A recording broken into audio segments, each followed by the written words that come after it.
Olá, irmãs e irmãos de caminhada. Atingimos hoje a 80ª reunião de estudos, com a esperança de que todos estejam se sentindo cada vez mais fortalecidos pela nossa união em torno do Mestre Jesus. A cada dia descobrimos novas formas de alicerçar a fé numa base sólida, sempre submetendo nossas reflexões ao crivo da razão. Que Jesus nos inspire a jamais duvidar da sua benevolência e da sua misericórdia. Que a nossa reunião de hoje transcorra nesse clima de fraternidade e harmonia. Humildemente iniciamos a nossa reunião da noite, esperando que as nossas conclusões venham diretamente da inspiração doada pela consciência redentora do Mestre. Que assim seja. A página do Evangelho que iremos estudar está no capítulo 13. Não saiba a vossa mão esquerda o que dê a vossa mão direita.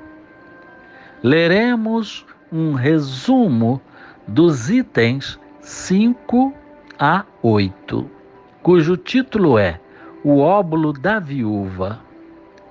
Vamos primeiramente à leitura das passagens bíblicas. Estando Jesus de frente do casofilácio, a observar de que modo o povo lançava ali o dinheiro, viu que muitas pessoas ricas o deitavam em abundância. Nisso veio uma pobre que apenas deitou 2 pequenas moedas do valor de 10 centavos cada uma. Chamando então seus discípulos, disse-lhes: Em verdade vos digo que esta pobre viúva deu muito mais do que todos os que antes puseram suas dádivas no casofilácio. Porque todos os outros deram do que lhes abunda, ao passo que ela deu do que lhe faz falta. Deu mesmo tudo o que tinha para o seu sustento.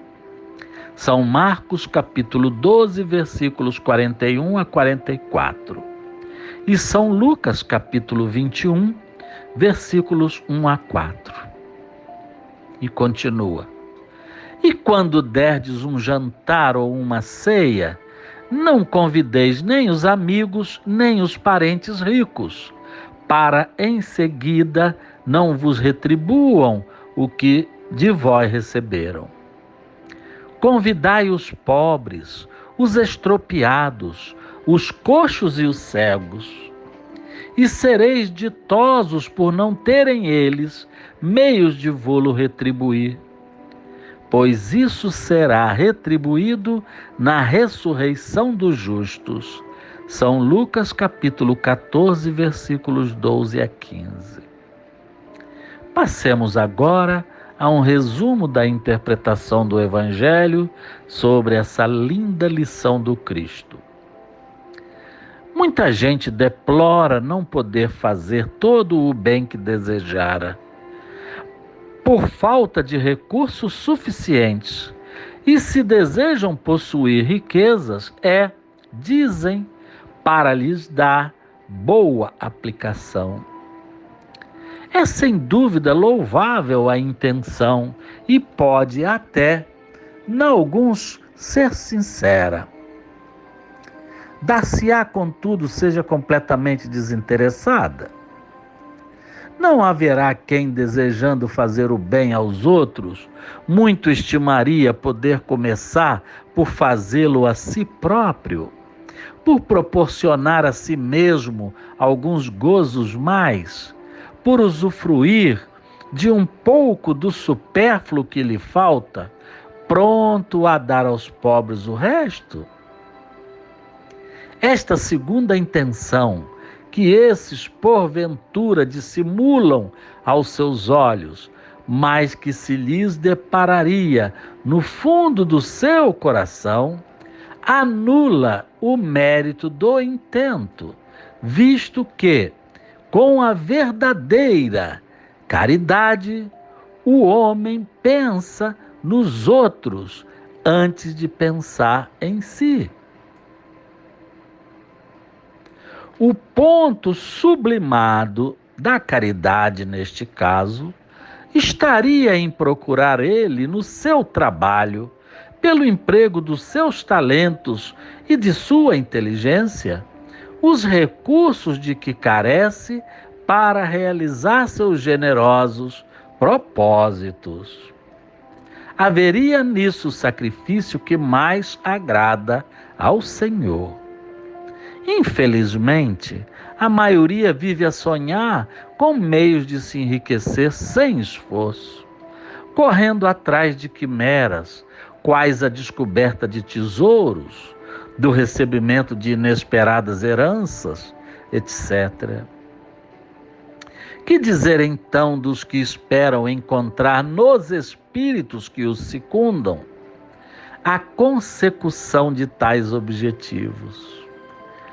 Certamente não compreendem a sagrada finalidade do Espiritismo, e ainda menos a missão dos espíritos, a quem Deus permite se comuniquem com os homens.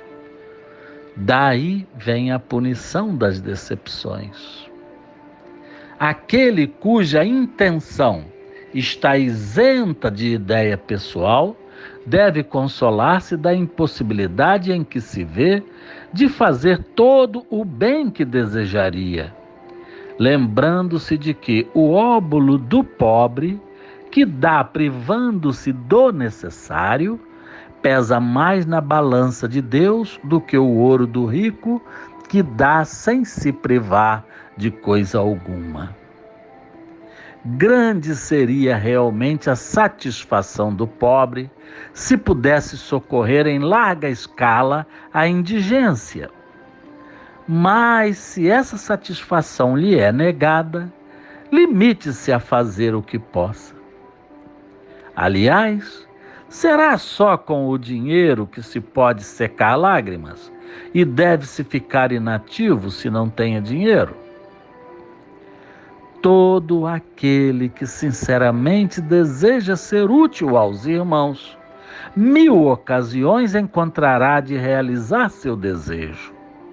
Procure e elas se lhe depararão.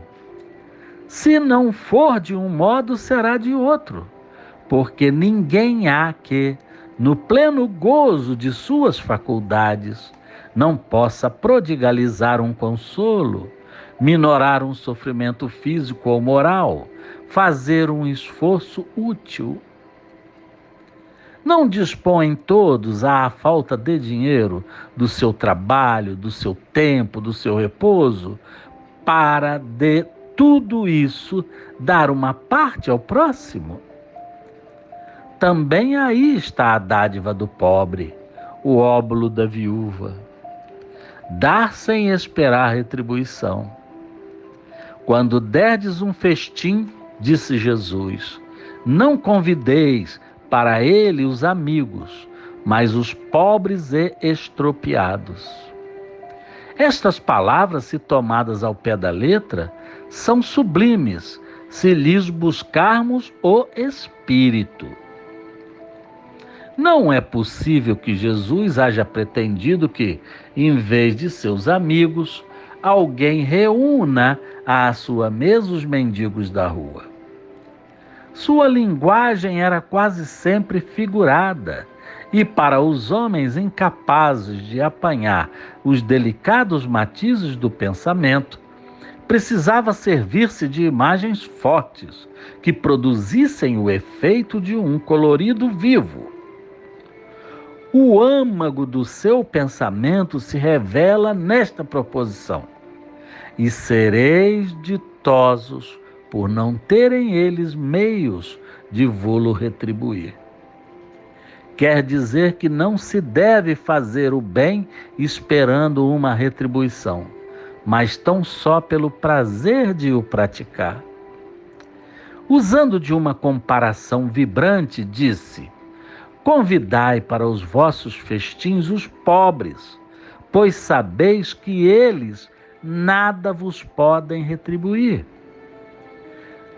Deveis entender os festins não como os repastos propriamente ditos, mas a participação na abundância de que desfrutais.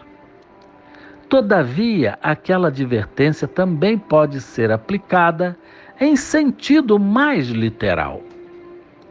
Quantos não convidam para as suas mesas apenas os que podem, como eles dizem, fazer-lhes honra, ou a seu turno convidá-los? Outros, ao contrário, encontram satisfação em receber os parentes e amigos menos felizes.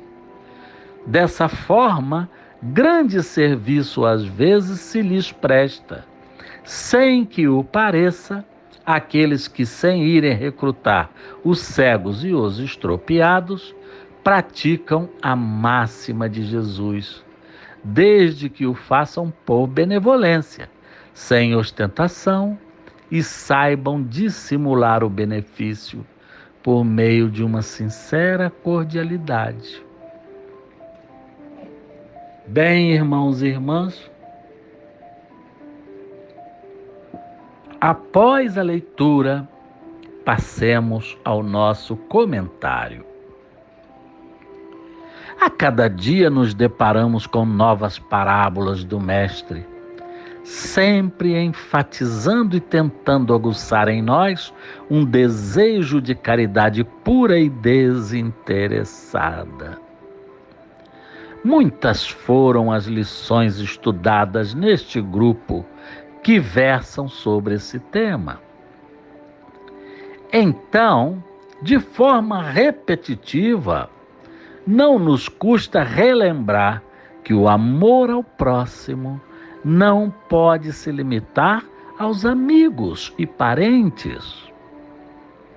Enquanto não alcançarmos um altruísmo suficiente para praticar esse nível de caridade, que pelo menos galguemos um degrau abaixo, respeitando indistintamente a todos e olhando para os mais desfavorecidos com ternura e compaixão, independentemente de suas origens ou de seus atos, pois todos estão trilhando o mesmo caminho que nós. Enquanto não nos convencermos lá no fundo do nosso coração que somos limitados e que necessitamos uns dos outros, sejam eles pessoas que nos parecem superiores ou inferiores, ainda não entendemos direito os recados de Jesus. Vamos tentar amenizar as nossas provações, levando uma vida mais simplificada, sem mágoas, sem revoltas, sem reclamos infindáveis ou discriminações. Simplificar a vida é a palavra de ordem no momento. Pensar em coisas ruins não é nada saudável. Quer preencher sua mente com alguma atividade? Que não seja de julgamento ou lamúria. Vamos suavemente surfar nas bênçãos de Jesus, mostrando-lhe que já começamos a entender o seu recado, sem segundas intenções. Olhemos todas as parábolas do Cristo, tentando colher alguma lição favorável, já que Ele é, em tudo, pureza e perfeição. Se em algum momento concluímos em análises que Jesus deu-nos algum conselho contraditório ou ignorante, não estamos sabendo direito interpretá-lo. Está inadequado a nossa análise. Voltemos a ler, revisemos, reflexionemos, discutamos até entender a profundidade das suas palavras.